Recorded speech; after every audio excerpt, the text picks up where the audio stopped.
All right, Colton, this is for you. This is how I make my chili. It's more of a method than a recipe, but these are some of the things we're going to use. All right, better than bouillon adobo and beef.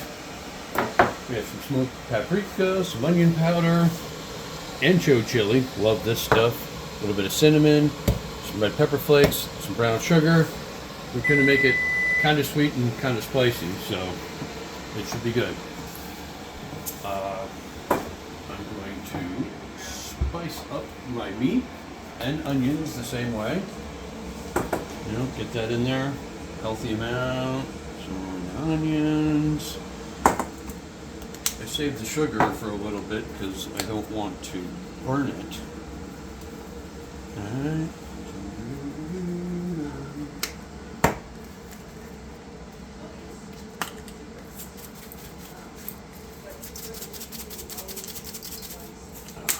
And always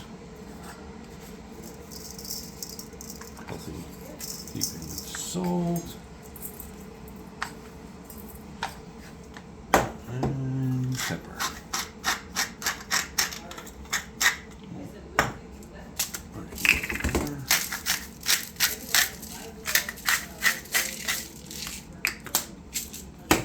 All right. Now, chili is basically a braise, so our braising liquid. Nice spoonful of the beef base and the adobo. I mix them up, doesn't matter. These two things only get used together in this kitchen.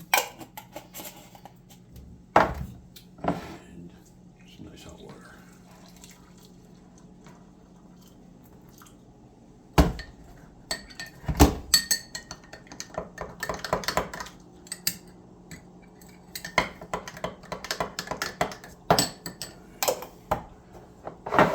They can sit.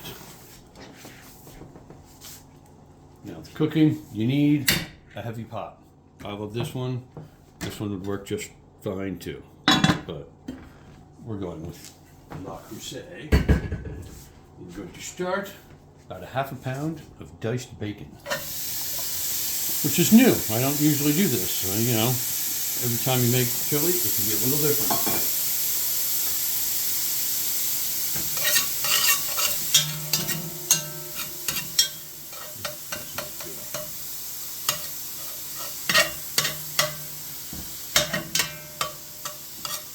Cook this till it's crispy.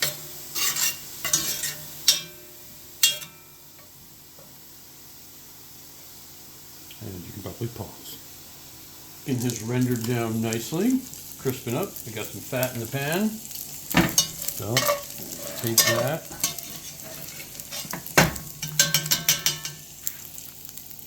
Set it aside.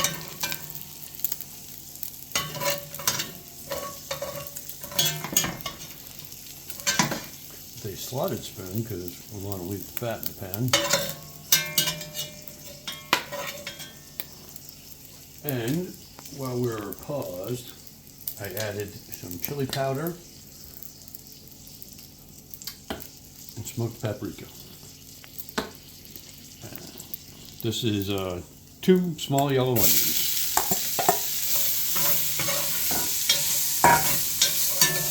And we're going to cook so those are softened up a bit. And they should smell quite a bit. Looks a little dry. A little oil. That's olive oil. Not extra virgin, just regular.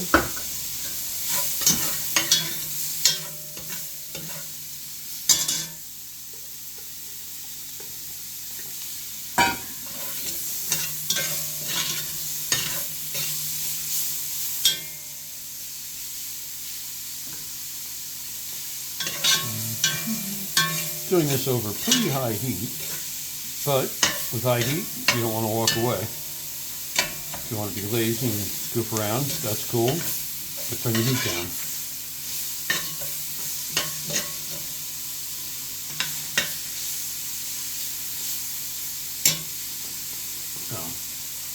And we added the same chili powder and smoked paprika to the meat. The meat, while we have a moment, chuck. Buy yourself a couple of pounds of chuck roast. It's not exactly what this is, but it's close enough. It's what I had. And cut them up about yay big. Doesn't really matter. They're all going to get mushed together in the end. If you've got big, huge chunks of fat in your chuck roast, cut them out, but you want to keep a fair amount in, like the nice marbled stuff. That's good. Lots of flavor.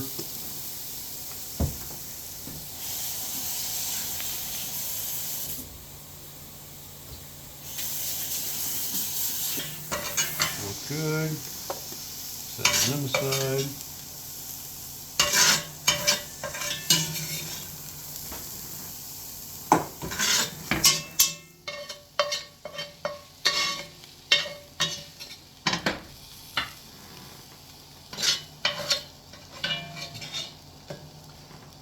See all that bacon fat is going. That's kind of a shame. We'll get some more. And now we're going to brown the beef in small batches.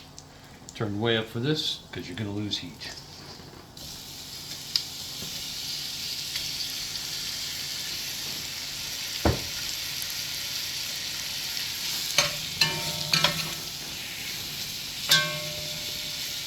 Do it in batches so they don't get all steamy, and you should get a nice brown crust on this stuff. Oh, with the onions, I don't have any tomato paste, but you could store in like a tablespoon or so of tomato paste and cook it until it's like a rust color, and then take it out. Try to move these be for a few moments. First batch is browned nicely, so back in the bowl. Smells beefy in here.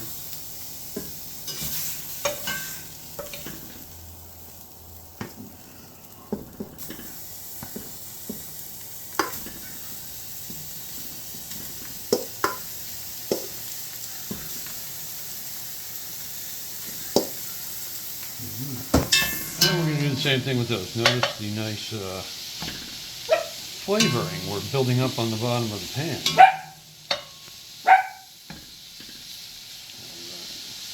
Do the same thing there. Give it a few minutes.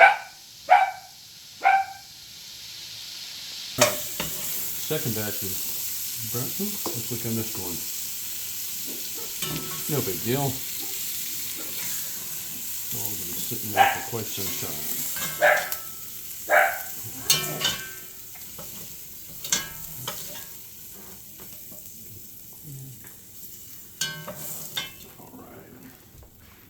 Pan's looking a little dry, so I happen to have this extra bacon here, and we'll toss that in.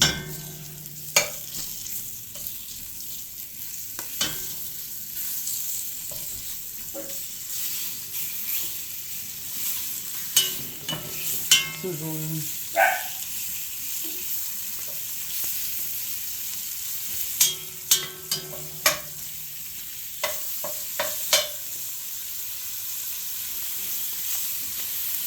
I want to get all that stuff off the bottom of the pan. And the liquid moisture here as well.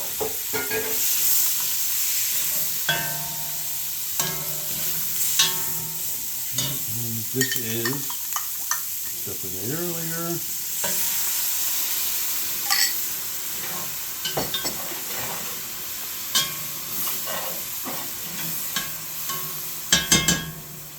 For some reason,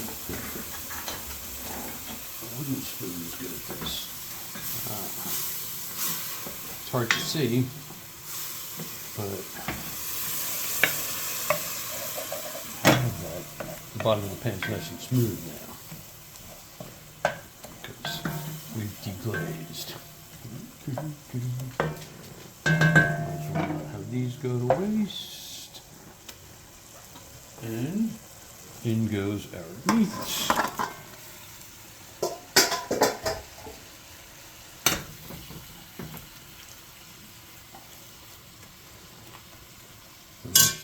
this, Kimberly. Here we go. And this happens to be the beer I've got handy. Does it matter what beer? Nope. You don't want to. You just want you don't want to cover the meat. You want to have it coming up to the top. Now, put the other bacon back in, and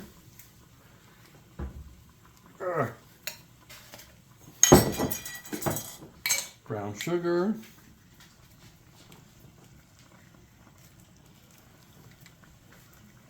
Which will offset the heat a little bit, but I'm basically putting it there because of the cinnamon. Cinnamon, got to use with sugar. Not too much cinnamon, just a bit.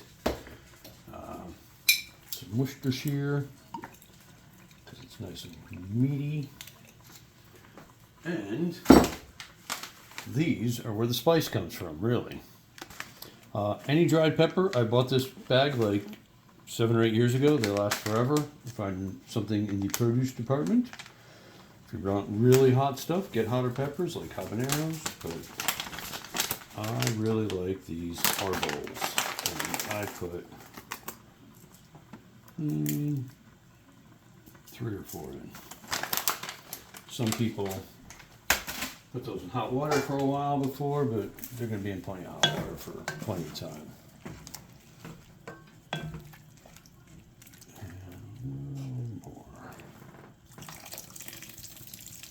Might as well put it all in because it's a little early for me.